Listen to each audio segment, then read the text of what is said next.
Hello दोस्तों, स्वागत है सभी का हमारे चैनल पर। तो देखिए, हम लोग यहाँ पर कर रहे हैं यूपीएससी के लिए टेस्ट, जो कि आप अगर 2025 में एग्ज़ाम देना चाहते हैं तो ये टेस्ट उनके लिए है।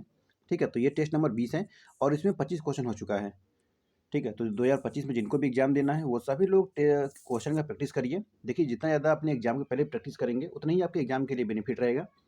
और इसका पीडीएफ भी प्रोवाइड करा दिया जाएगा। जैसे ही 100 क्वेश्चन पूरा होगा, पीडीएफ इसका प्रोवाइड कर दिया जाएगा। और जैसे जैसे एग्जाम नज़दीक आता जाएगा, एक एक टेस्ट डेली होएगा। ठीक है, तो इस समय अगर आधा आधा टेस्ट कराया जा रहा है तो आप लोग लगातार इसके साथ बने रहिए और अपने सिविल सिलेबस को भी कवर करते रहिए। तो चलिए अब देखेंगे क्वेश्चन नंबर 26। निम्नलिखित निगमों प्राधिकरणों पर विचार कीजिए। भारतीय रिजर्व बैंक, भारतीय खाद्य निगम, भारतीय स्टेट बैंक, भारतीय जीवन बीमा निगम उपरोक्त में से कितनों की लेखा परीक्षा पूर्णतः एवं प्रत्यक्षतः भारत के नियंत्रक और महालेखा परीक्षक यानी सीएजी द्वारा की जाती है? बताइए। सीधे पूछ रहा है ये कि सीएजी द्वारा जो जांच की जाती है वो किसका किया जाता है? भारतीय रिजर्व बैंक, भारतीय खाद्य निगम, भारतीय स्टेट बैंक, भारतीय रिजर्व बैंक और भारतीय जीवन मतलब एलआईसी की बात कर रहा है। चलिए क्वेश्चन नंबर 26। ऑप्शन में देख लीजिए, केवल दो, केवल तीन, सभी चार या तो कोई नहीं है।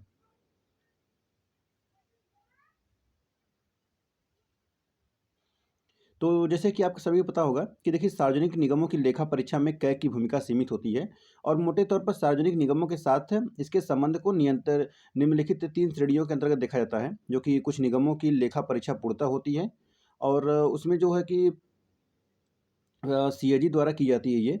तेल एवं प्राकृतिक निगम ये अन्य जो है, और उसमें दामोदर घाटी निगम के कुछ उदाहरण भी देख सकते हैं आप। और कुछ अन्य निगमों की लेखा परीक्षा भी है जो निजी पेशेवर लेखा परीक्षकों द्वारा की जाती है, जो कि जिन्हें सीएजी के जो परामर्श से केंद्र सरकार द्वारा नियुक्त किया जाता है। ठीक है, वही अगर अगर प्राइवेट का देखेंगे उदाहरण तो केंद्रीय भंडारण निगम और औद्योगिक वित्त निगम के अंतर्गत होता है। तो इसमें देखेंगे कोई नहीं होगा, मतलब न ये तीनों चारों कोई नहीं है। ऑप्शन नंबर इसमें डी लगा दीजिए, कोई नहीं होगा, नन। ठीक है, चलिए क्वेश्चन नंबर 27 देखेंगे। निम्नलिखित घटनाओं पर विचार कीजिए। गोवा को पूर्ण राज्य का दर्जा प्राप्त होना, हरियाणा राज्य का निर्माण, सिक्किम राज्य को भारतीय संघ में सम्मिलित करना और नागालैंड राज्य का गठन। चलिए इसको घटनाक्रम घटित तो होते हुए क्रम में व्यवस्थित करना है। देखिए, पीसीएस का एक बार एग्जाम दिए होंगे आप, तो देखे होंगे उसमें उसका पैटर्न बहुत सारे क्वेश्चन ऐसे मिलान करने के लिए दिया हुआ था। क्वेश्चन नंबर 27 पर जाएंगे, इसका देखेंगे।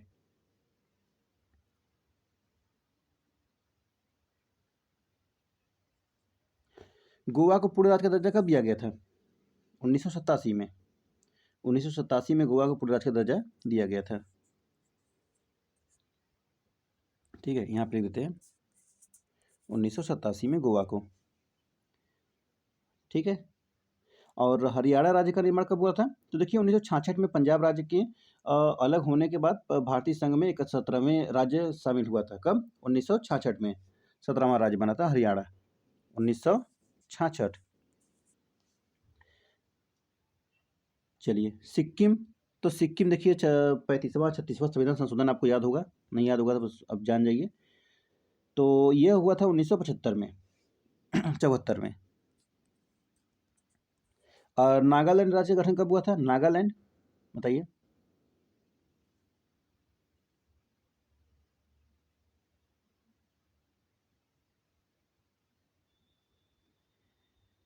तो चलिए, सबसे पहले तो नागालैंड इसमें हुआ था 1963 का। तो 1963 आएगा, फिर 66 आएगा, फिर 74 आएगा, फिर 87 आएगा। कुल मिलाकर देखेंगे 4 आएगा, 4 के बाद 2, 2 के बाद 3, फिर 1, 4 2 3 1, 4 2 3 1। ऑप्शन नंबर बी हो जाएगा। ठीक है, सबका निर्माण कार्यकाल पता चल गया। आगे बढ़ें।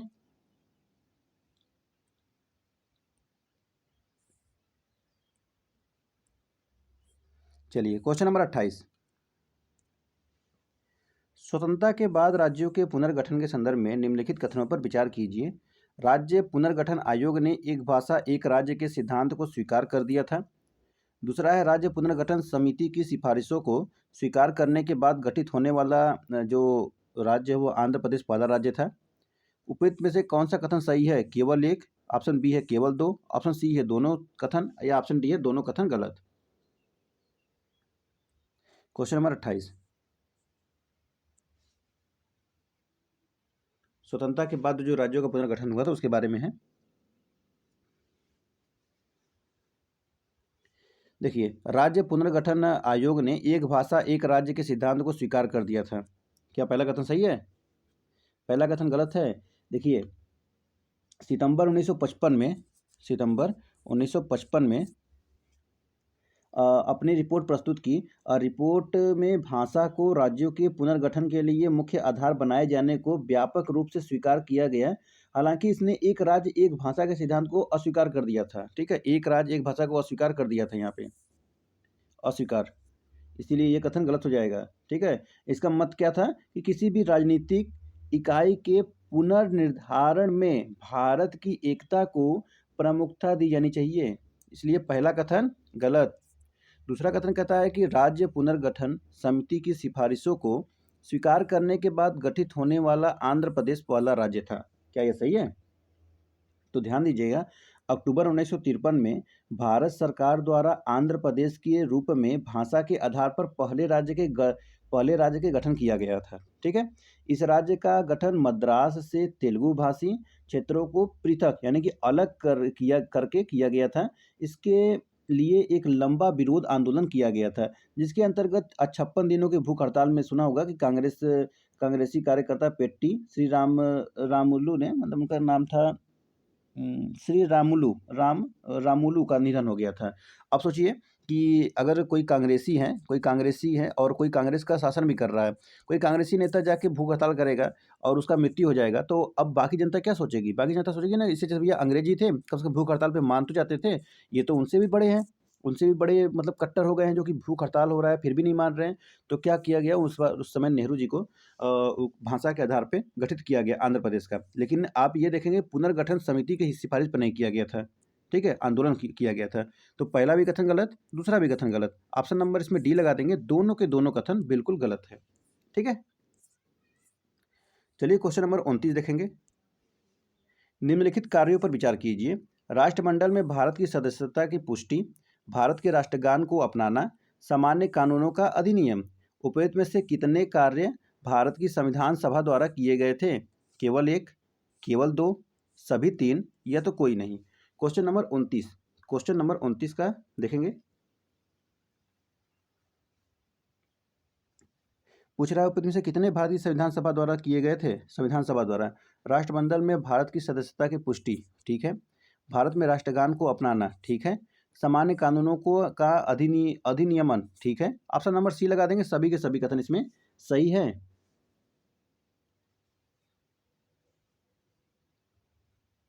सदस्यता की पुष्टि हुआ था कब? 1949 में। राष्ट्रगान कब अपनाया गया था? 24 जनवरी कब हुआ था? 24 जनवरी 1950 को हुआ था। और सामान्य कानूनों का अधिनियम ये कब हुआ था? ये तो 1947 का ही था, मतलब उसी में अपनाया गया था, अधिनियम बनाया गया था 47 का। तो सभी हैं इसमें सही है, ऑप्शन नंबर सी हो जाएगा। चलिए 30 नंबर देखेंगे। बैलाडीला, केंद्रमुख, कुद्रेमुख और मयूरभंज के बीच क्या समानता है?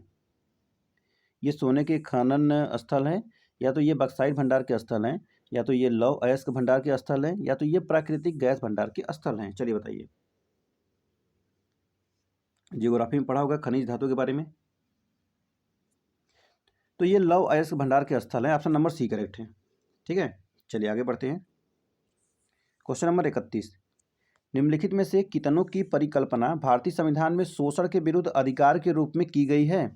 गिरफ्तारी और निरोध से संरक्षण, कारखानों में बच्चों के नियोजन पर प्रतिबंध, मानव दुर्व्यापार एवं बलात्श्रम का निषेध, नीचे कूट का प्रयोग करिए। चलिए, अगर आप देखिए, ये जो मैं बता रहा हूँ, ये जो टेस्ट करा रहा हूँ, ठीक है, ये टेस्ट अभी हाल ही में यूपी पीसीएस का जितने भी एग्जाम दिए होंगे, आप लोग कमेंट करेंगे यूपी पीसीएस का इस बार एग्जाम 2024 का, ठीक है, ध्यान से सुनेंगे। 2024 में सेम ये क्वेश्चन पूछा गया है, सेम क्वेश्चन, ठीक है, सेम क्वेश्चन ये पूछा गया है। इसीलिए आपको देखिए एग्जाम में ये प्रैक्टिस करके जरूर जाना है, प्रैक्टिस सेट जरूर लगाना है टेस्ट। ओके, तो देखिए सेम क्वेश्चन पूछ दिया है और यही एग्जाम में आया हुआ था। चलिए, पूछ रहा है शोषण के विरुद्ध अधिकार, शोषण के विरुद्ध अधिकार जो संविधान में दिया गया उसके बारे में पूछ रहे हैं। तो जैसे कि आपको सभी पता होगा, शोषण के विरुद्ध देखिए होता है 23 और 24, आर्टिकल 23 और 24 के बारे में है। ठीक है, आर्टिकल 23 और 24। तो गिरफ्तारी से निरोध देखिए अनुच्छेद 20 में आता है, इसको हटा देंगे। कारखानों में बच्चों के नियोजन प्रतिबंध और मानव दुर्व्यापार एवं बलाश्रम का निषेध, ये हो जाएगा। यानी 2 और 3 ऑप्शन नंबर इसमें बी लगा देंगे। ठीक है, ऑप्शन नंबर बी हो जाएगा। क्लियर है, आगे बढ़ें। गिरफ्तारी और निरोध से संरक्षण में कौन से में है अनुच्छेद? अनुच्छेद 22 में है, 20 में नहीं 22 में है। निवारक निरोध अधिनियम जानते हैं ना। चलिए क्वेश्चन नंबर 32, निम्नलिखित में से कौन सा व्हाइट गुड्स के उदाहरण है? व्हाइट गुड्स, गुड्स मतलब जानते हैं ना, माल होता है, माल, कोई भी रहतिया माल ये सब होता है ना, माल होता है, उसको बोलते हैं। तो वॉशिंग मशीन, शराब, एयर कंडीशनर, लग्जरी कार। नीचे दिए गए कूट का प्रयोग करिए, संयुक्त का चयन करिए। 1 और 3, 2 3 4, 1 3 4 या तो 1 2 4। क्वेश्चन नंबर 32 का आंसर करेंगे व्हाइट गुड्स। देखिए व्हाइट गुड, यह उद्योग संवर्धन और आंतरिक व्यापार विभाग DPIIT व्हाइट गुड्स सेगमेंट में PLI योजना का किसी तृतीय पक्ष द्वारा मूल्यांकन करवाने की योजना बना रहा है। इसमें देखेंगे तो भारी तथा उपभोक्ता के लिए टिकाऊ वस्तुओं जो कि घरेलू उपकरणों में व्हाइट गुड्स कहा जाता है। जैसे कि ये वस्तुएं परंपरागत रूप से केवल सफ़ेद रंग में उपलब्ध होती थी पहले।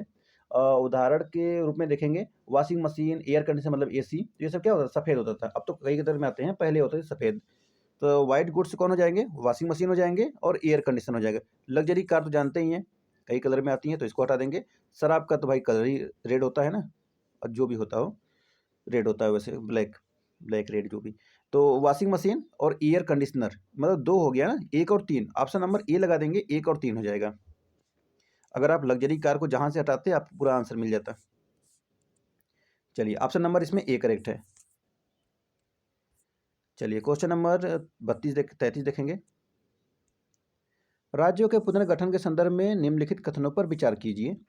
संवैधानिक संशोधन द्वारा किसी भारतीय क्षेत्र को किसी अन्य देश को सौंपा जा सकता है। दूसरा है, भारत और अन्य देश के बीच सीमा विवाद का समाधान करने के लिए संवैधानिक संशोधन की आवश्यकता नहीं है। कौन सा कथन सही नहीं है? ध्यान दीजिएगा, सही नहीं पूछा हुआ है। केवल 1, केवल 2, दोनों सही या दोनों गलत? चलिए बताइए। क्वेश्चन नंबर 33 देखेंगे, राज्यों के पुनर्गठन के बारे में कह रहा है। संवैधानिक संशोधन द्वारा किसी भारतीय क्षेत्र को किसी अन्य देश को सौंपा जा सकता है। तो देखिए संविधान, इसमें संशोधन नहीं किया जाएगा। इसमें कह रहा है संवैधानिक संशोधन द्वारा किसी क्षेत्र को किसी अन्य देश को सौंपा जाना। किसी देश को ले सकते हैं, दे नहीं सकते हैं। ठीक है, पहला कथन गलत। दूसरा है कि भारत और अन्य देश के बीच सीमा विवाद का समाधान करने के लिए संवैधानिक संशोधन की आवश्यकता नहीं है। तो क्यों नहीं है भैया? संवैधानिक संशोधन तो करना पड़ेगा ना। तो पहला कथन मतलब ये पहला कथन सही हो जाएगा, पहला कथन सही हो जाएगा। ठीक है, 1 मिनट देखेंगे यहाँ पर। कह रहे संवैधानिक संशोधन द्वारा किसी भारतीय क्षेत्र को किसी अन्य देश को सौंपा जा सकता है। सौंपा जा सकता है नहीं, लेकिन दूसरा कथन सही है। तो इसमें कौन सा कथन गलत हुआ? यानी कि पहला कथन सही नहीं है। तो ऑप्शन नंबर ए लगा देंगे, पहला कथन सही नहीं है, क्योंकि यहाँ पर सही नहीं पूछा हुआ है। और संशोधन तो किया जाता है, जिससे कि तेलंगाना किया गया था संविधान संशोधन करके। चलिए 2014 में हुआ था ना। 34 नंबर, रीट क्षेत्राधिकार के संदर्भ में निम्नलिखित कथनों पर विचार कीजिए। बंदी प्रत्यक्षीकरण,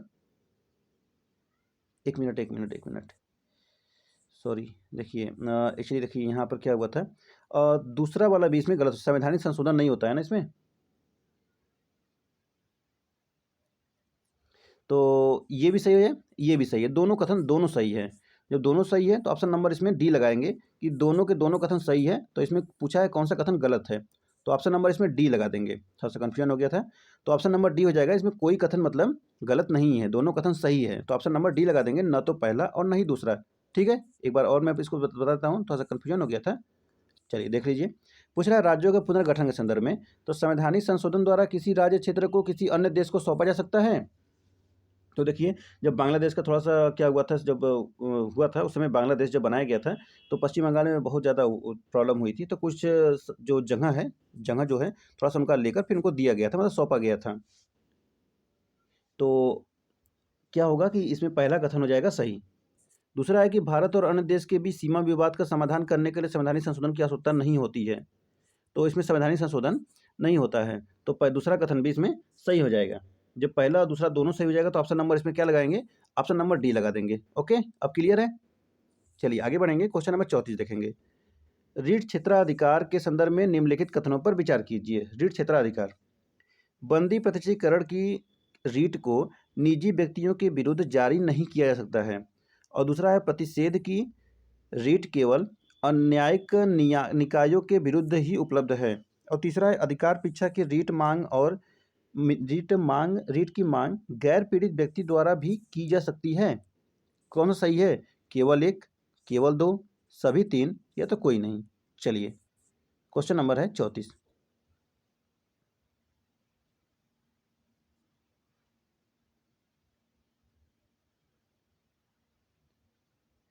पहला कह रहा है बंदी प्रत्यक्षीकरण रीट को निजी व्यक्तियों के विरुद्ध जारी नहीं किया जा सकता।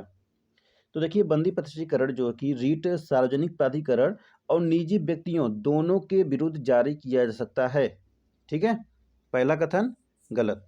दूसरा कहता है कि प्रतिषेध की रीट केवल न्यायिक निकायों के विरुद्ध ही उपलब्ध है। तो देखिए प्रतिषेध संबंधी रीट को केवल न्यायिक एवं अर्ध न्यायिक प्राधिकरणों के विरुद्ध जारी किया जा सकता है। ठीक है, न्यायिक एवं अर्ध न्यायिक दोनों, यानी कि दूसरा कथन भी गलत। तीसरा कहता है अधिकार परीक्षा की रीट की मांग गैर पीड़ित व्यक्ति द्वारा भी की जा सकती है। तो क्या यह सही है तीसरा?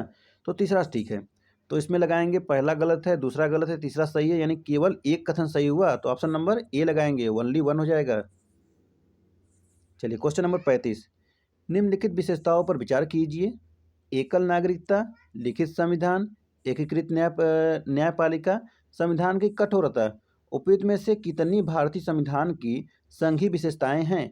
केवल एक, केवल दो, केवल तीन, या तो सभी चार। चलिए क्वेश्चन नंबर 35 क्वेश्चन नंबर 35 का आंसर करेंगे।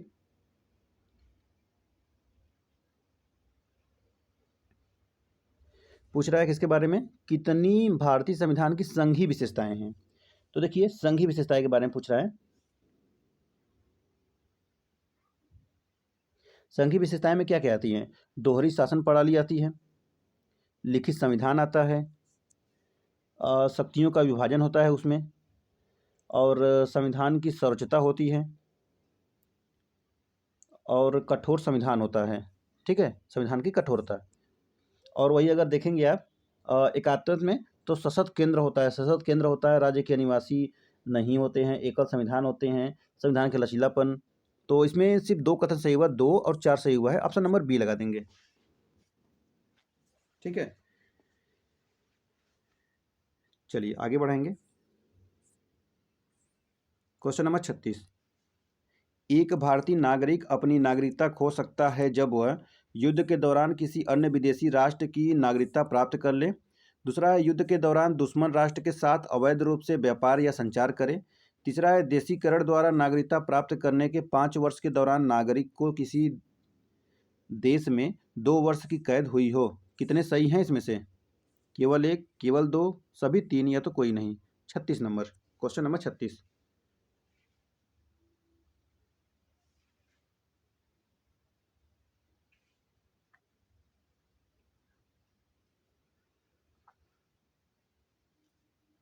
तो देखिए यदि नागरिक ने युद्ध के दौरान शत्रु देश के साथ गैर कानूनी तरीके से व्यापार या संचार में स्थापित किया है, तो वो क्या करेगा, नागरिकता अपना खो सकता है। ठीक है, पहला कथन मतलब दूसरा वाला सही हो जाएगा। पंजीकरण या प्राकृतिक नागरिकता के 5 वर्ष के दौरान नागरिक को किसी देश में 2 वर्ष की कैद हुई हो, 2 वर्ष की कैद हुई हो, तो ये सही हो जाएगा। युद्ध के दौरान किसी अन्य विदेशी राष्ट्र की नागरिकता प्राप्त कर ले तो उस समय नहीं होता है, इसको हटाएंगे। तो ऑप्शन नंबर इसमें बी लगाएंगे, ओनली 2 होगा। क्या होगा, ओनली 2 हो जाएगा, मतलब 2 और 3 सही है, ऑप्शन नंबर बी लगा देंगे। चलिए आगे बढ़ेंगे। 37 नंबर, संविधान द्वारा अपनाई गई संविधान की प्रस्तावना के अनुसार भारतीय गणराज्य को परिभाषित करने के लिए निम्नलिखित में से कितने विशेषणों का उपयोग किया गया था? समाजवादी, संपूर्ण प्रभुत्व संपन्न, पंथनिरपेक्ष, लोकतांत्रिक। बताइए, केवल एक, केवल दो, केवल तीन, या तो सभी चार। चलिए 37 नंबर, संविधान की प्रस्तावना को संपूर्ण प्रभुत्व संपन्न समाजवादी धर्मनिरपेक्ष को लोकतांत्रिक गणराज्य के रूप में परिभाषित किया गया है। ठीक है, समाजवादी समाजवादी संपूर्ण प्रभुत्व संपन्न धर्मनिरपेक्ष है लोकतंत्र गणराज्य के रूप में परिभाषित किया गया है।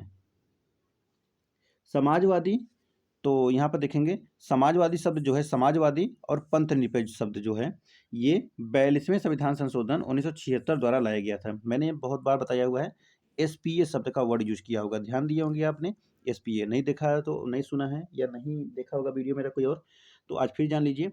एस मतलब होता है समाजवादी, पी मतलब होता है पंथ निरपेक्ष, और ए मतलब होता है अखंडता। अखंडता भी उसी में शब्द जोड़ा गया था 1942 में, सॉरी 1942 बोल रहा हूँ, 42वें संविधान संशोधन द्वारा 1976 में। तो इसमें से संपूर्ण प्रभुत्व संपन्न आ जाएगा, लोकतांत्रिक आ जाएगा, यानी कि 2 वर्ड पहले थे, ऑप्शन नंबर बी लगा देंगे, ओनली 2 हो जाएगा। ठीक है, आगे बढ़े। क्वेश्चन नंबर 38, हाल ही में सुर्खियों में रहे बबल बेबी स्टोम सिंड्रोम बीबीएस के संदर्भ में निम्नलिखित कथनों पर विचार कीजिए। यह एक हृदय रोग है जो कोविड-19 से प्रभावित शिशुओं और बच्चों में देखा जाता है। और दूसरा है बीबीएस का एकमात्र उपचार हृदय प्रत्यारोपण है। कितने सही होंगे? केवल 1, केवल 2, दोनों सही या दोनों गलत? क्वेश्चन नंबर 38, क्वेश्चन नंबर 38,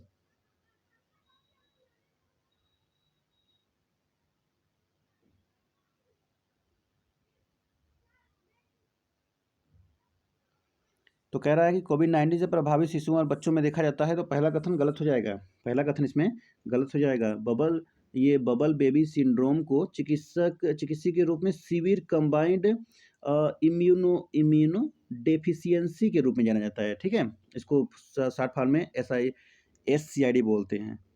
तो पहला कथन गलत हो जाएगा। वही कह रहा है बीबीएस का एकमात्र उपचार हृदय प्रत्यारोपण है, हृदय प्रत्यारोपण। तो दूसरा भी कथन इसमें गलत हो जाएगा, इसमें एकमात्र यही रोग नहीं है। तो ऑप्शन नंबर इसमें डी लगा देंगे, दोनों के दोनों कथन गलत हैं। चलिए 39 नंबर देखेंगे अब। संविधान में प्रदत्त धर्म की स्वतंत्रता के अधिकार के संदर्भ में निम्नलिखित कथनों पर विचार कीजिए। पहला है, इसमें किसी भी धर्म का पालन न करने की स्वतंत्रता शामिल है। और दूसरा है, यह सभी प्रकार के धर्म परिवर्तन पर रोक लगाता है। तीसरा है, यह भारतीय क्षेत्र में रहने वाले विदेशी नागरिकों पर लागू नहीं होता है। कितने सही हैं? केवल 1, केवल 2, सभी 3 या तो कोई नहीं। 39 नंबर।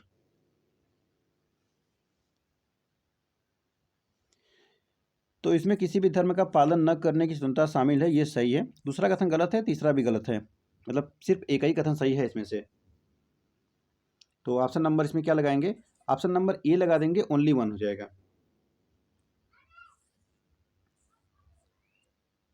चलिए क्वेश्चन नंबर 40 देखेंगे।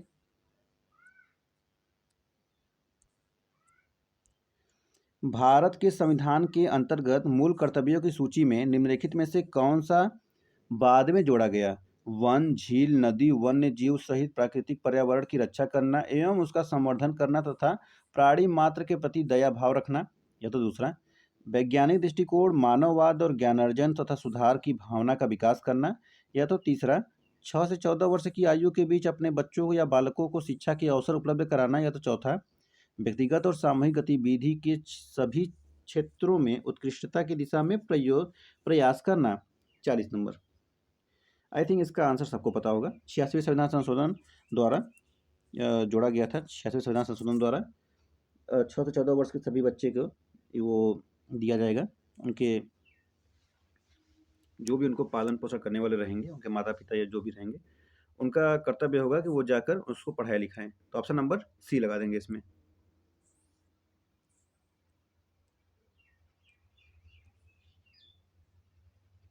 चलिए क्वेश्चन नंबर 41, निम्नलिखित में से कौन अपने सभी नागरिकों के लिए समता, स्वतंत्रता और न्याय प्राप्त करने की प्रस्तावना के उद्देश्य को प्रभावी बनाता है?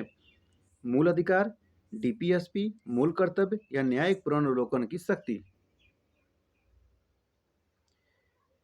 चलिए बताइए। समता, स्वतंत्रता और न्याय, तो ये मिल जाएगा आपको मूल अधिकार। ऑप्शन नंबर ये हो जाएगा। चलिए 42 number, question number 42, urea gold के संदर्भ में निम्नलिखित कथनों पर विचार कीजिए।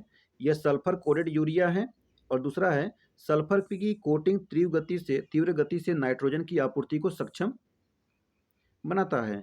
उपयुक्त कथनों में से सही है कौन सा? केवल एक, केवल दो, दोनों सही या दोनों गलत। 42 नंबर, क्वेश्चन नंबर 42 का आंसर करेंगे।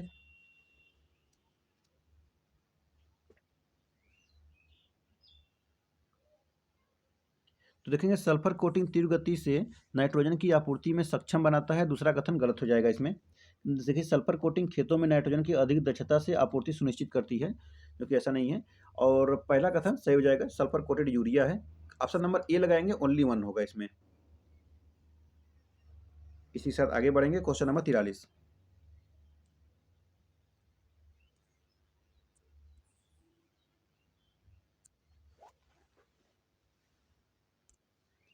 भारत की वित्तीय आसूचना इकाई के संदर्भ में निम्नलिखित कथनों पर विचार कीजिए। पहला है, यह एक केंद्रीय राष्ट्रीय एजेंसी है जिस पर संदिग्ध वित्तीय लेन देन से संबंधित जानकारी प्राप्त करने और उस जानकारी की प्रोसेसिंग, विश्लेषण और प्रसार करने की जिम्मेदारी है। और दूसरा है, यह अपनी रिपोर्ट सीधे वित्त मंत्री की अध्यक्षता वाली आर्थिक आसूचना परिषद EIC को देता है। कितने सही हैं? केवल एक, केवल दो, दोनों सही या दोनों गलत। Question number 43।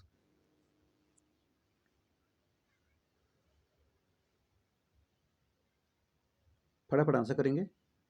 ऑप्शन नंबर इसमें पहला भी सही है, दूसरा भी सही है, ऑप्शन सी लगा देंगे, दोनों के दोनों कथन सही है। 44 नंबर, भारत निर्वाचन आयोग के स्वतंत्र व निष्पक्ष रूप से कार्य करने के लिए भारत के संविधान में निम्नलिखित प्रावधानों में से किसे या किन्हें शामिल किया गया है? संविधान द्वारा निर्वाचन आयुक्तों की सेवानिवृत्ति के बाद सरकार में अन्य नियुक्तियों को प्रतिबंधित किया गया है। दूसरा है, मुख्य निर्वाचन आयुक्त को उच्चतम न्यायालय के न्यायाधीश के समान और उन्हीं आधारों पर ही हटाया जा सकता है। और तीसरा है, संविधान में निर्वाचन आयोग के सदस्यों की पदावधि का उल्लेख किया गया है। कितने सही हैं? ऑप्शन है केवल दो, एक और दो, एक और तीन, मतलब दो और तीन, या तो एक दो तीन। Question number 44। क्वेश्चन नंबर 44,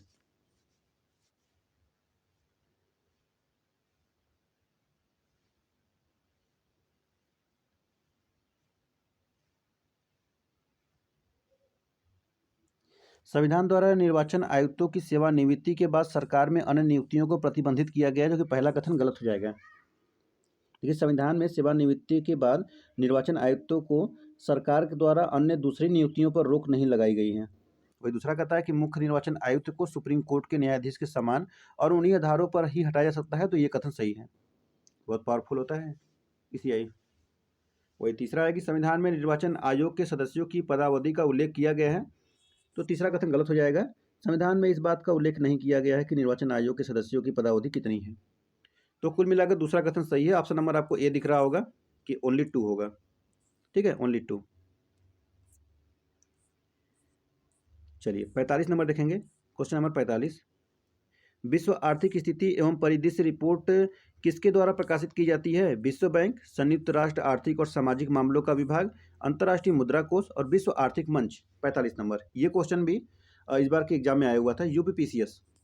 ठीक है, 2023। अभी मैं आपको 2024 में मतलब जो अभी हाल ही में हुआ है एग्जाम, अगर आप चाहते हैं UPPCS 2024 का जो भी एग्जाम अभी हुआ है, GS1 और CSET दोनों का, अगर आंसर की आ गया है, अगर उसका बताना हो तो मैं उसका वीडियो बना के आपको डाल सकता हूँ, जिसको भी चाहिए कमेंट करके बता सकता है। ओके, तो इसका ऑप्शन नंबर बी लगाएंगे, संयुक्त राष्ट्र आर्थिक और सामाजिक मामलों का विभाग। ऑप्शन नंबर बी करेक्ट हो जाएगा। 46 नंबर, स्वतंत्रता के बाद राज्य पुनर्गठन की प्रक्रिया में निम्नलिखित में से सबसे पहले क्या घटित हुई? ऐसे ऐसे क्वेश्चन बहुत ज़्यादा पूछता है, PCS पूछता है। और UPSC के अवेलेबल आप जानते ही हैं, देख रहे होंगे कि किस प्रकार के क्वेश्चन आ रहे हैं, वो किया होगा प्रीवियस ईयर। एसके धर समिति का गठन, आंध्र प्रदेश का गठन, JBP समिति का गठन या राज्य पुनर्गठन अधिनियम का अधिनियमन। 46 नंबर,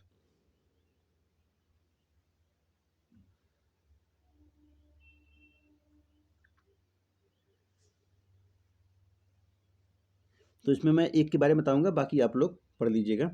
ऑप्शन नंबर इसमें ए सही होगा, एसके धर्ष समिति गठन। देखिए, एसके धर्ष आयोग स्वतंत्रता प्राप्ति के बाद देश के विभिन्न भागों विशेष रूप से जो दक्षिण से मांग उठने वाली राज्यों का भाषा के आधार पर पुनर्गठन किया गया था और जून 1948 में भारत सरकार ने एक एसके धर्ष की अध्यक्षता में प्रांत आयोग की नियुक्ति की थी। तो ऑप्शन नंबर ए करेक्ट हो जाएगा। 47 नंबर, भारतीय राज्य व्यवस्था के संदर्भ में निम्नलिखित कथनों पर विचार कीजिए। पहला है किसी व्यक्ति के पक्ष में विशिष्ट विशेषाधिकारों की अनुपस्थिति। दूसरा है व्यक्तियों का युक्ति युक्त वर्गीकरण। तीसरा है समान परिस्थितियों के अंतर्गत समान व्यवहार। उपयुक्त में से कितने भारतीय संविधान के अनुच्छेद 14 के तहत सुनिश्चित किए गए हैं? ऑप्शन भी है, देख लीजिए, केवल एक, केवल दो, सभी तीन है तो कोई नहीं। 47 नंबर,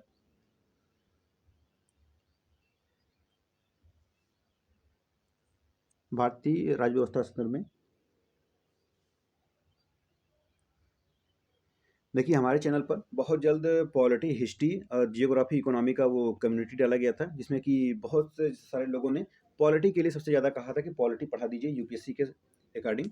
तो यूपीएससी का सबसे पहले तो सिलेबस दिखाया जाएगा जो पॉलिटी में आता है, और उसके बाद आपको उसी के आधार पे पॉलिटी पढ़ाया जाएगा, ठीक है, ताकि आप अपने यूपीएससी के लेवल पर पढ़ाई कर सकें। और मेंस में और पीटी में किस प्रकार के क्वेश्चन पूछे जाते हैं, वो पीटी के तो क्वेश्चन देख ही रहे हैं, मेंस के लेवल का आपको उसमें पढ़ाया जाएगा। तो जितने भी लोग इच्छुक हैं, फ्री में पढ़ना चाहते हैं, वो हमारे चैनल से जुड़ सकते हैं, अपने दोस्तों में भी शेयर कर सकते हैं। क्वेश्चन नंबर 47, तो किसी व्यक्ति के पक्ष में विशिष्ट विशेषाधिकारों की अनुपस्थिति, पहला सही है। और दूसरा है व्यक्तियों का युक्ति युक्त वर्गीकरण, ये भी ठीक है। समान परिस्थितियों के अंतर्गत समान व्यवहार, तो ये भी ठीक है। तो इसमें ऑप्शन नंबर सी लगा देंगे, ऑप्शन नंबर सी लगाएंगे, सभी कथन सही है, सभी कथन सही है। चलिए आगे बढ़ेंगे, क्वेश्चन नंबर 48 देखेंगे।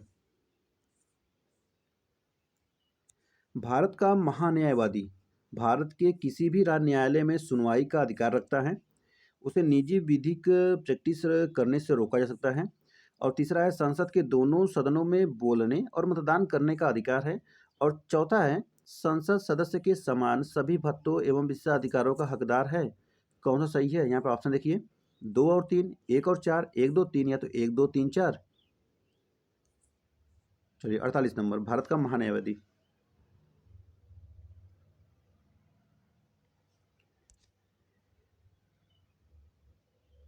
तो देखेंगे, भारत के किसी भी न्यायालय में सुनवाई का अधिकार रखता है, बिल्कुल सही है।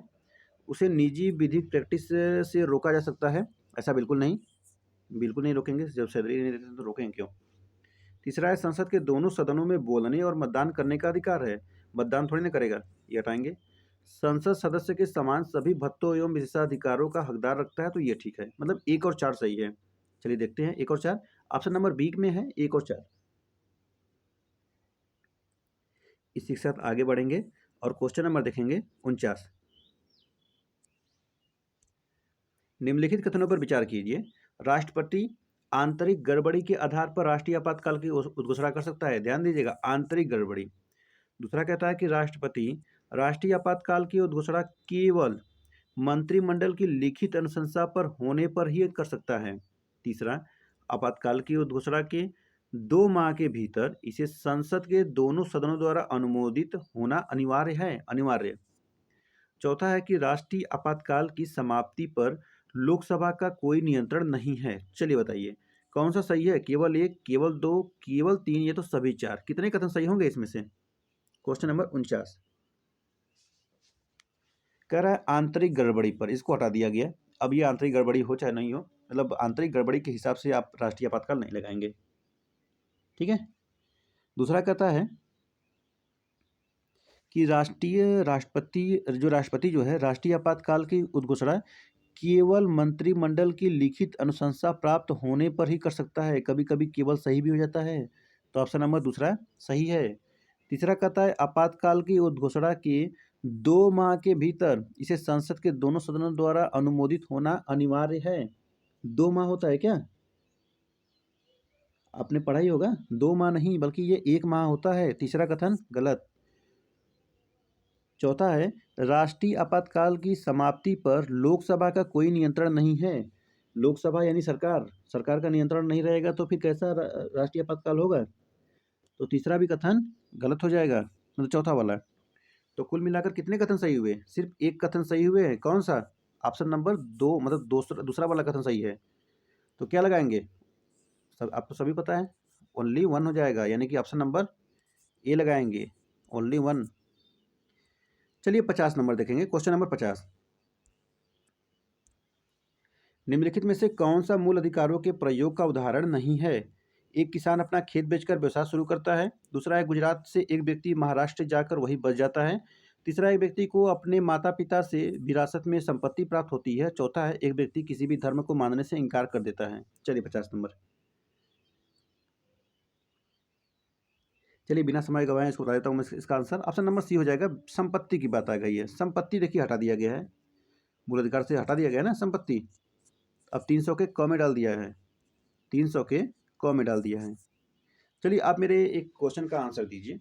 आपने देखा होगा अनुच्छेद 31 संपत्ति से संबंधित था, अनुच्छेद 300 के 1 में डाल दिया है, ठीक है, पता है। तो आर्टिकल 31 में संपत्ति की चर्चा थी, और आपने पढ़ा होगा मूल अधिकार में अनुच्छेद 19 के अंदर भी संपत्ति की चर्चा किया गया है। तो उसमें 6 मूल अधिकार है ना, 7 थे तो उसमें 6 हो गए, संपत्ति को हटा दिया गया। तो मुझे बताइए कि 31 में संपत्ति के अधिकार क्या था, क्या मतलब था, और 19 में संपत्ति के अधिकार से क्या मतलब था। इन दोनों के मतलब थोड़ा सा मुझे बताइए, कमेंट बॉक्स में कमेंट करिए। थोड़ा सा अगर आपको नहीं समझ में आ रहा होगा, गूगल करिएगा, जो भी जहाँ से भी समझ में आए उसको थोड़ा सर्च करिए, पॉलिटी किताब पढ़िए, उसके बारे में जानिए क्या होता है यह। नहीं होगा, नहीं पता चलेगा तो कमेंट में फिर भी बताइएगा कि नहीं पता चल रहा है, मैं उसको अच्छे से एक्सप्लेन करके आपको बता दूंगा, ठीक है। चलिए 51 नंबर।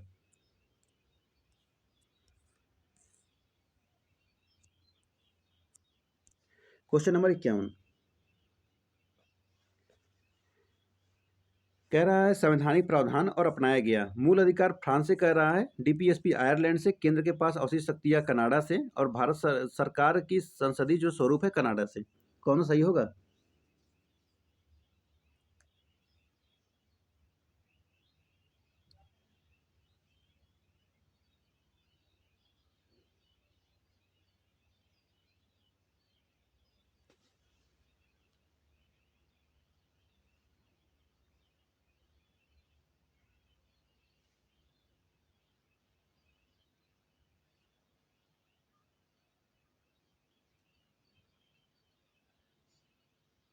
तो देखेंगे ये फ्रांस नहीं बल्कि यूएसए होगा, मूल अधिकार यूएसए से है।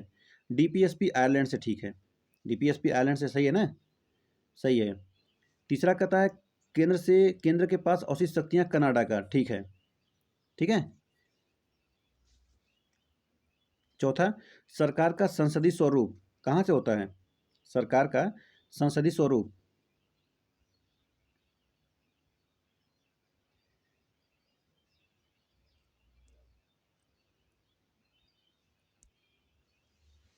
तो देखेंगे यहाँ पे कनाडा दिया है, यहाँ पे होगा क्या चीज़, तो संसदीय स्वरूप लिया गया ब्रिटेन से, लिया गया ना ब्रिटेन। तो इसमें कौन सा सही है? 2 सही है, 3 सही है, पहला गलत है, चौथा गलत है, यानी कि ऑप्शन नंबर बी लगा देंगे, केवल 2 होगा इसमें, ठीक है। यूएसए हो जाएगा फ्रांस की जगह, कनाडा की जगह ब्रिटेन हो जाएगा। चलिए आगे बढ़ेंगे, क्वेश्चन नंबर 52। राज्य मानवाधिकार आयोग के संदर्भ में निम्नलिखित कथनों पर विचार कीजिए। एसएचआरसी को सिविल न्यायालय की सभी शक्तियां प्राप्त हैं और इसकी कार्रवाइयां न्यायिक प्रकृति की होती हैं। दूसरा है एसएचआरसी केवल राज्य सूची में उल्लेखित विषयों के संबंध में मानवाधिकारों के उल्लंघन की जांच कर सकता है। और तीसरा है एसएचआरसी के अध्यक्ष और सदस्य पुनर्नियुक्ति के लिए पात्र नहीं होते हैं। कितने सही हैं इसमें से? केवल एक, केवल दो, सभी तीन, या तो कोई नहीं। 52 नंबर, क्वेश्चन नंबर 52।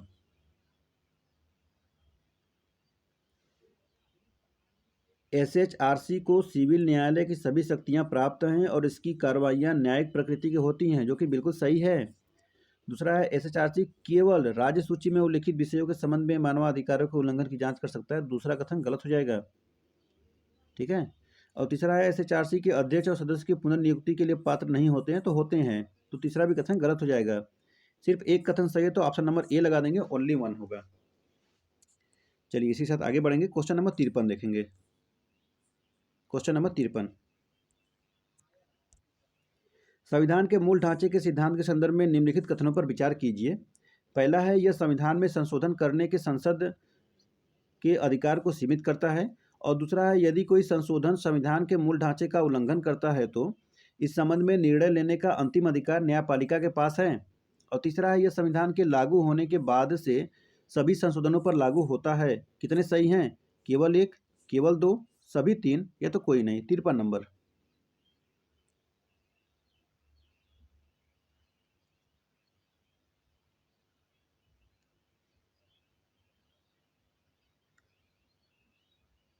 चलिए देखिए, यह संविधान संशोधन करने के संसद के अधिकार को सीमित करता है, बिल्कुल सही है। यदि कोई संशोधन संविधान के मूल ढांचे का उल्लंघन करता है तो इस संबंध में निर्णय लेने का अधिकार, अंतिम अधिकार न्यायपालिका के पास है, बिल्कुल सही बात है। तीसरा है, यह संविधान के लागू होने के बाद से सभी संशोधनों पर लागू होता है।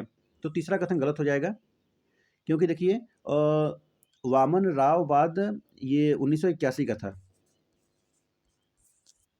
में सुप्रीम कोर्ट ने मूल ढांचे के सिद्धांत को फिर से स्पष्ट करते हुए निर्णय दिया कि 24 अप्रैल 1973 केशवानंद भारती के फैसले की तारीख के बाद अधिनियमित किए गए संविधान संशोधनों पर लागू होगा ये सब। तो ऑप्शन नंबर इसमें बी लगा देंगे। सिर्फ एक और दो सही है, यानी दो कथन सही है, तीसरा वाला गलत था।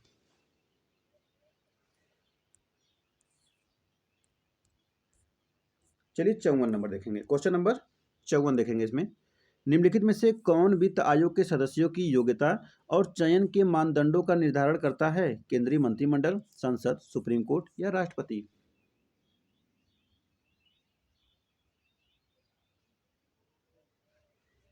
तो ये संसद करता है, पार्लियामेंट करता है। ऑप्शन नंबर बी लगा देंगे।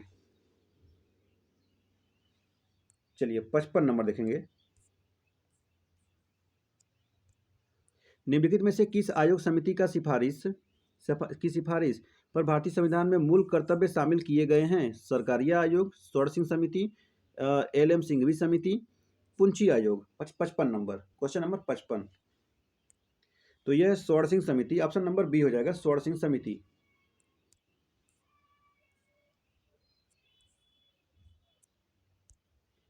संविधान संशोधन विधेयक के संदर्भ में निम्नलिखित कथनों पर विचार कीजिए। संविधान के संघीय प्रावधानों में संशोधन करने वाले विधेयक को आधे राज्यों के विधानमंडलों द्वारा साधारण बहुमत से अनुमोदित किया जाना चाहिए। और दूसरा है, राज्यों में विधान परिषदों के गठन या उनकी समाप्ति के लिए संसद के विशेष बहुमत की आवश्यकता होती है। चलिए देखिए, केवल एक, केवल दो, दोनों सही या दोनों गलत। 56 नंबर।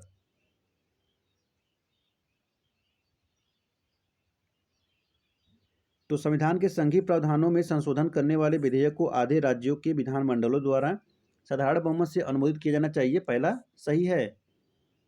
और दूसरा क्या कहता है कि राज्यों में विधान परिषदों के गठन या उनकी समाप्ति के लिए संसद के विशेष बहुमत की आवश्यकता होती है। ये गठन के लिए, परिषद के लिए ये विशेष बहुमत की आवश्यकता नहीं होती है। देखिए, यदि विधेयक संविधान की संघीय प्रणाली के संशोधन से मुद्दे पर हो तो उसे आधे राज्यों के विधानमंडलों के साधारण बहुमत से पारित होना चाहिए, जो कि दूसरा कथन बिल्कुल गलत हो जाएगा। तो इसमें ऑप्शन नंबर ए लगाएंगे, ओनली वन होगा, यानी पहला कथन सिर्फ। चलिए आगे बढ़ेंगे। 57 नंबर। शॉर्ट सेलिंग के संदर्भ में निम्नलिखित कथनों पर विचार कीजिए। शॉर्ट सेलिंग, पहला है, इसमें ऐसे स्टॉक को बेचना शामिल है जो टेंडिंग के समय व्यक्ति के स्वामित्व में नहीं था। दूसरा है, सेबी खुदरा और संस्थागत निवेशकों दोनों के लिए शॉर्ट सेलिंग की अनुमति देता है। कौन सा सही होगा? केवल एक, केवल दो, दोनों सही या दोनों गलत। 57 नंबर।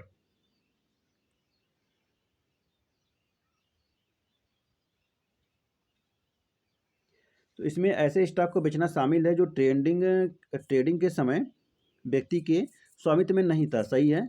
सेबी खुदरा और संस्थागत निवेशकों दोनों के लिए शॉर्ट सेलिंग की अनुमति देता है, तो ये भी सही है। ऑप्शन नंबर सी लगा दीजिए, दोनों के दोनों कथन सही है। चलिए आगे बढ़ेंगे। 56 नंबर देखेंगे।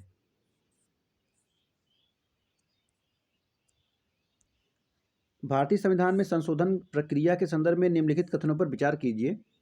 संविधान में संशोधन करने वाले विधेयक को राज्य विधानमंडल में शुरू किया जा सकता है। दूसरा है, एक गैर सरकारी सदस्य संविधान संशोधन विधेयक पेश कर सकता है। तीसरा है, संसद के प्रत्येक सदन के लिए संविधान संशोधन विधेयक को अलग से पारित करना अनिवार्य है। कितने सही हैं? केवल एक, केवल दो, सभी तीन या तो कोई नहीं। 58 नंबर।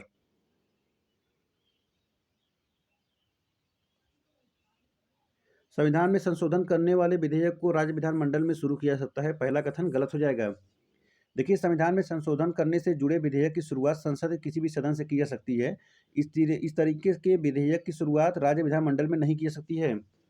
और दूसरा है, देखिए ये जो क्वेश्चन था ना, ये क्वेश्चन यूपी पीसीएस 2024 में, यानी कि इस बार क्वेश्चन पूछा गया था ये। ठीक है, 2024 में क्वेश्चन पूछा गया था। अभी मैं जब एक दो दिन में इसका एनालिसिस कराऊंगा आपको पीसीएस का, तो देखेंगे आप। दूसरा कहता है, एक गैर सरकारी सदस्य संविधान संशोधन विधेयक पेश कर सकता है। तो कर सकता है क्या? तो ये सही हो जाएगा। 1 महीने की नोटिस दिया जाता है। और तीसरा है, संसद के प्रत्येक सदन के लिए संविधान संशोधन विधेयक को अलग से पारित करना अनिवार्य है। क्या अलग से पारित करना होगा?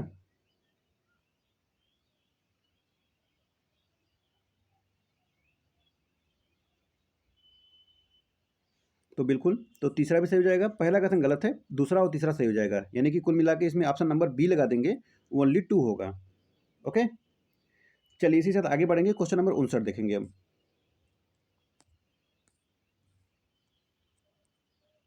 बहुत सारे क्वेश्चन 2024 के जो पीसीएस के एग्जाम हुए थे इससे मिल रहे हैं। डायरेक्ट टू मोबाइल टेक्नोलॉजी के संदर्भ में निम्नलिखित कथनों पर विचार कीजिए।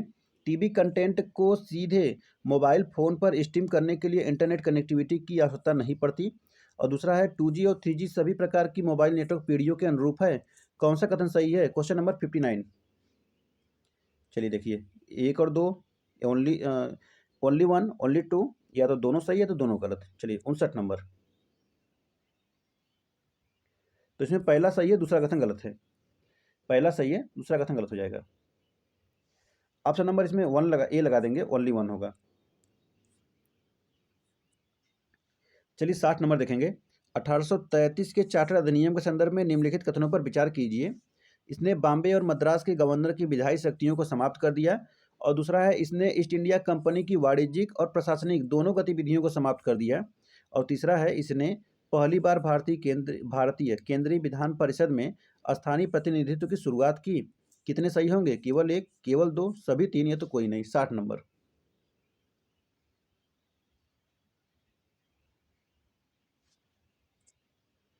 इसने बॉम्बे और मद्रास के गवर्नर की विधायी शक्तियों को समाप्त कर दिया। सही है।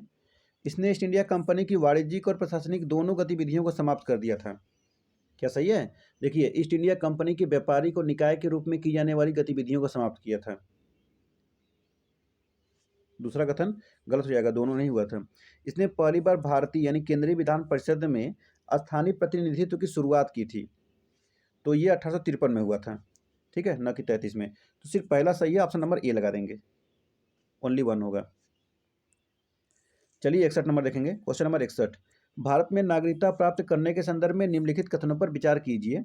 वर्तमान में भारत के बाहर पैदा हुआ व्यक्ति स्वतः भारतीय नागरिक बन जाता है यदि उसके माता पिता में से कोई एक भारतीय नागरिक है।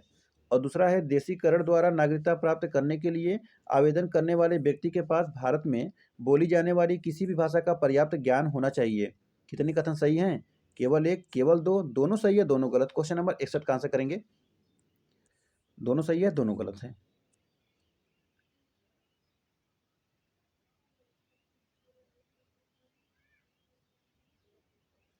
तो इसमें दोनों के दोनों कथन गलत है। ऑप्शन नंबर इसमें डी लगा देंगे, दोनों के दोनों कथन गलत हैं। आगे बढ़ेंगे, क्वेश्चन नंबर 62 देखेंगे। किसी विदेशी क्षेत्र के भारत का हिस्सा बनने पर वहां के लोग भारत के नागरिक होंगे, यह निर्दिष्ट करने की शक्ति किसमें निहित है? केंद्र सरकार, संसद, भारत निर्वाचन आयोग या सुप्रीम कोर्ट? तो ये केंद्र सरकार में निहित हो जाता है। ऑप्शन नंबर ए लगा देंगे।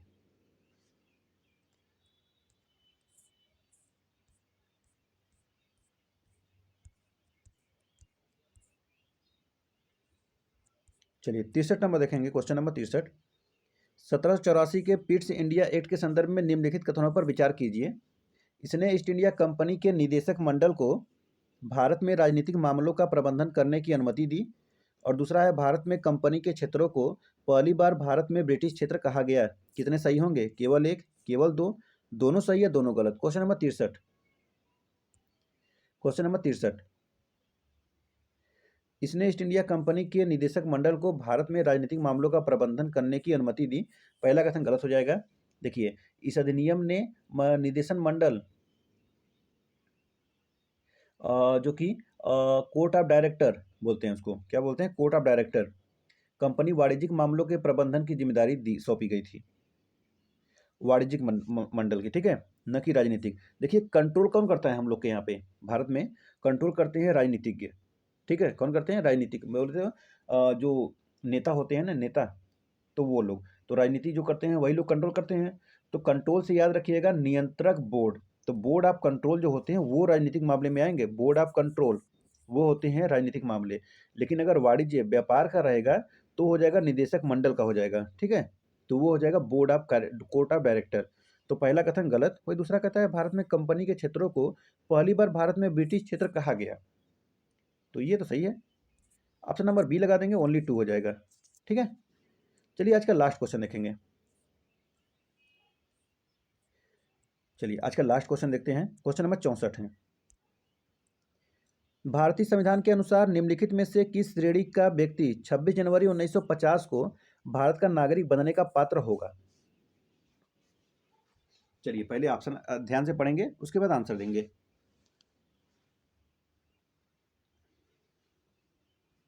उन्नीस सौ 50 की बात कर रहे हैं। एक व्यक्ति जो स्वतंत्रता से ठीक पहले 5 वर्ष तक भारत में रहा हो, या तो एक व्यक्ति जो 1 मार्च 1947 के बाद भारत से पाकिस्तान प्रवास कर गया हो लेकिन बाद में फिर से पुनर्वास के लिए भारत लौट आया हो। अब सी और डी देखिए। एक व्यक्ति जिसके माता पिता का जन्म अविभाजित भारत में हुआ हो और जो 26 जनवरी 1950 से पहले पाकिस्तान से भारत आ गए हो। और चौथा है एक व्यक्ति जिसके माता पिता का जन्म भारत के विभाजन के बाद भारतीय क्षेत्र में हुआ हो, वह अस्थायी तौर पर भारत के बाहर रह रहा हो। कौन सा सही होगा इसमें से? Question number 64। इसका ऑप्शन नंबर बी करेक्ट है। एक व्यक्ति जो 1 मार्च 1947 के बाद से भारत पाकिस्तान प्रवास कर गया हो लेकिन बाद में फिर पुनर्वास के लिए भारत लौट आया हो। मतलब क्या हुआ गया था, भारत से चला गया कहाँ पर? पाकिस्तान चला गया, ठीक है। अब पाकिस्तान में देखा वहाँ पर अच्छी दशा नहीं है तो फिर से भारत लौट आया, ठीक है। तो उन्हीं के लिए करा 1 मार्च 1947। ऑप्शन नंबर बी करेक्ट हो जाएगा।